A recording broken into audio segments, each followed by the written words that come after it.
This is a new puzzle for Quinn Michaels. You were discussing with Jason Goodman the other night about the new or newer element Neptunium, which is symbol 93. I looked this up on Wikipedia. Neptunium is a chemical element with the symbol Np and the atomic number of 93. A radioactive metal, Neptunium is first transuranic element, which means it's the first element after Uranus. And it led to be named Neptune. And Neptune is the planet, I guess, farther outside of Uranus. But what I found interesting about Neptunium is the atom has 93 protons, 93 electrons, so equal number of electrons and protons, and 7 are the valence electrons. And it's silvery and tarnishes when exposed to air. But 93 and 7 pose an interesting puzzle. So let's go to how far the Earth is from the Sun. And I remember somebody telling me that the Sun is about 93 million astronomical units away from the Earth. And so I looked it up, and here it is. The Earth orbits the Sun about 100,000 times closer than the Oort cloud at an average of 92,955,807 miles, which, if you round up, you're going to have 93 million miles is the Earth's orbit around the Sun. So then that got me thinking, because I always found the number 93 an interesting biblical number. Because if you want to turn to Genesis 5:5 shows that altogether Adam lived a total of 930 years, and then he died. Boom, he died. And that's all the way through the different translations.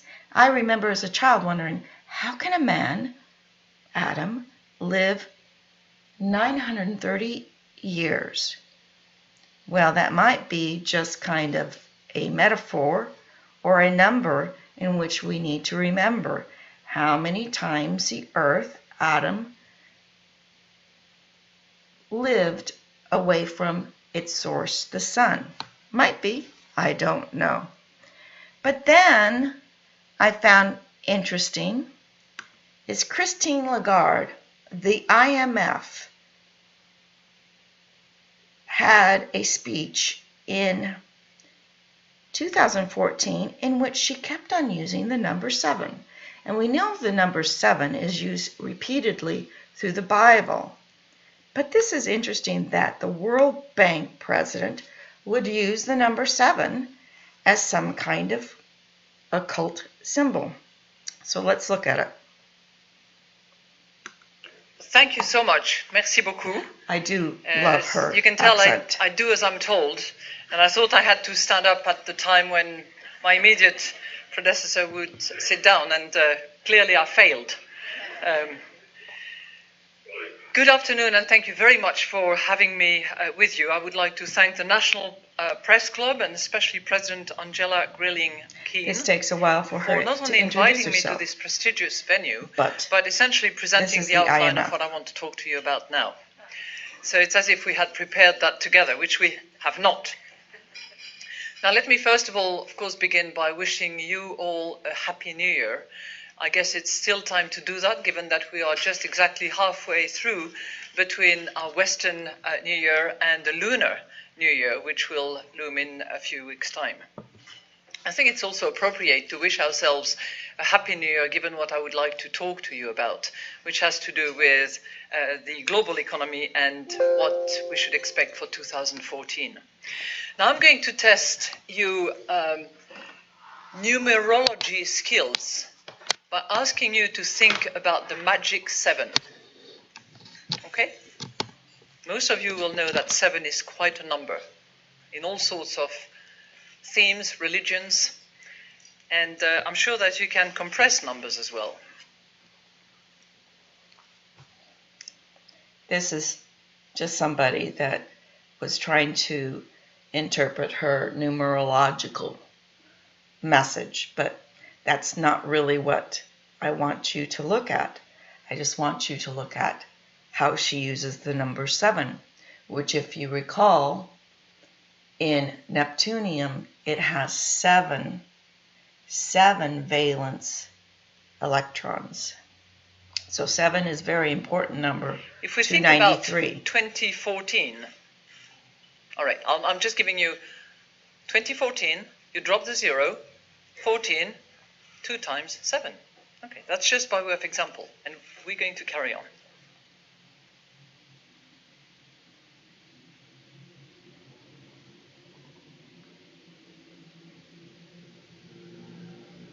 So, if we think about 2014, all right, I'm just giving you 2014, you drop the 0, 14, 2 times 7. Again, she is just coming back to the numerological method of compressing numbers to one digit, which is 7.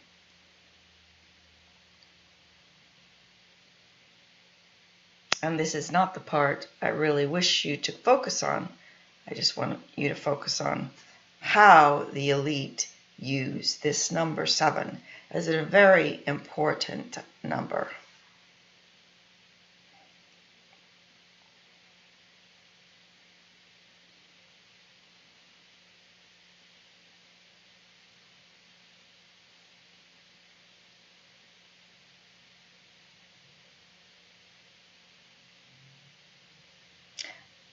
I personally have watched this video many times. That's just by way of example. And I really don't understand it, other than so 7 years of plenty. Will be a milestone and hopefully a magic year in many respects. It will mark the 100th anniversary of the First World War back in 1914.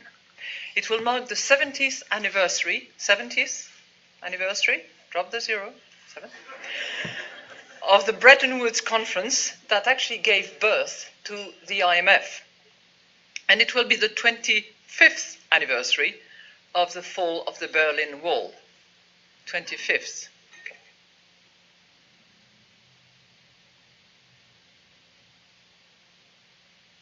And you see there the 70th.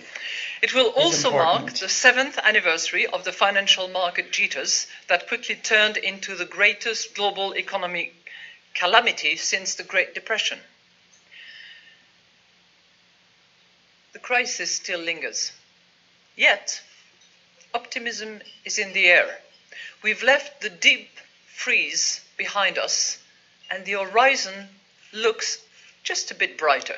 So my hope and my wish for 2014 is that after those 7 miserable years, weak and fragile, we have 7 strong years. Okay. That's about all that I care to listen to that, but 7 times 7, as in Joseph, 7 years of plenty and 7 years of famine. So then let's turn to Genesis. And as we recall, Adam lived 930 years. So let's go to the genealogy of Christ. The genealogy of Adam to Jesus Christ. Adam, as we know, lived 930 years. And then we have how many generations after him? Here's 14th at Salah. And then the 20th is Terah. And then the first starts again at Abraham, or 21. 3 times 7, 21. So then, if we want to follow the male line, which is on the left, the right line of Jesus, which is the female line through Mary, we're going to see that Abraham begins the first line, male line of Jesus, while Mary's line continues.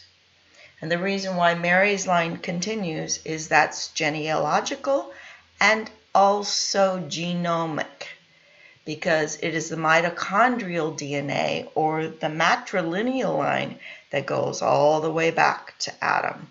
But let's begin and let's follow. So Abraham starts the male line again, and at 21 is the female line that continues in its new numbering. So then we come down to David, the dividing line. David is 14 on the male line. 21 and 14 means there's 5 generations of sevens, and 34 on the female line, and Bathsheba. So then it splits, and we begin with 1 again for the male line, which is Solomon, and Nathan, which is the female line, continues, just like the mitochondrial DNA continues. And then we come all the way down to 57, and this is a daughter. So 57 begins a female line of Jesus again, and the male line begins again at 1, goes down here, but the female line continues until Mary at 76 and Joseph at 13, or the male line again at 14s or 7s, and Jesus is the 77th offspring of Adam. The Son of God and the last Adam is what they call Jesus. So my question is, how does Neptunian or element 93, Adam living 930 years, there being 7 valence electrons, and the male line is always counted by 7s, female line continues, but the male line to Jesus always is counted in 7s. So we've got 7 and 93. Adam here is the first line, and according to this particular page, Jesus is the last Adam, or the number 14, again 7s, or 77, the last Adam. So that's my question to you, is how does this is a puzzle. The coincidences, or shall we say patterns, can be explained, but what do they mean? Well, then I'm going to take you back to Christmas music, some of my favorite Christmas music, not that, but this, Emmanuel, because it's Christmas. Let's leave with Emmanuel.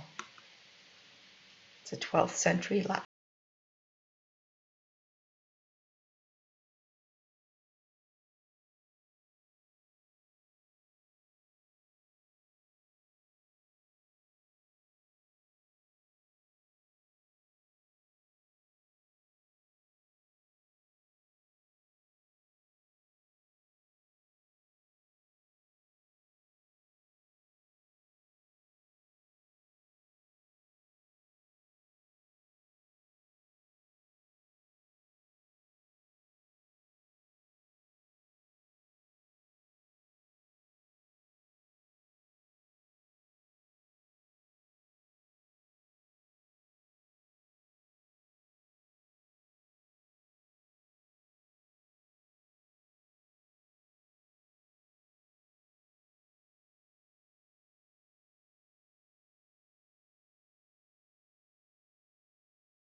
Now I'm going to leave you with this one interesting moment. I don't know if you heard it, but they said that Jesus came from the tree of Jesse.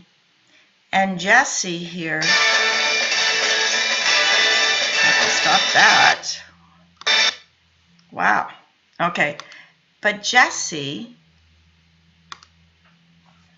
is the occult number of 33. 33-degree Mason, which I don't believe is a good number for anything other than if you're a Christian. Then 33 means Jesse, or the father of David, which David divides the eons. And through the line of David comes Christ. And here we are at 77. And one last puzzle or question or issue. When the Bible says the children of God or the Son of Man, are they the same thing or are they different? Son of Man, children of God. Are they two different spiritual, material, physical concepts? And that's the puzzle I'm leaving with you, Quinn Michaels, since you figured out the number 93 as it relates to artificial intelligence. And is it really artificial intelligence, or is it intelligence that we just don't understand? Good night.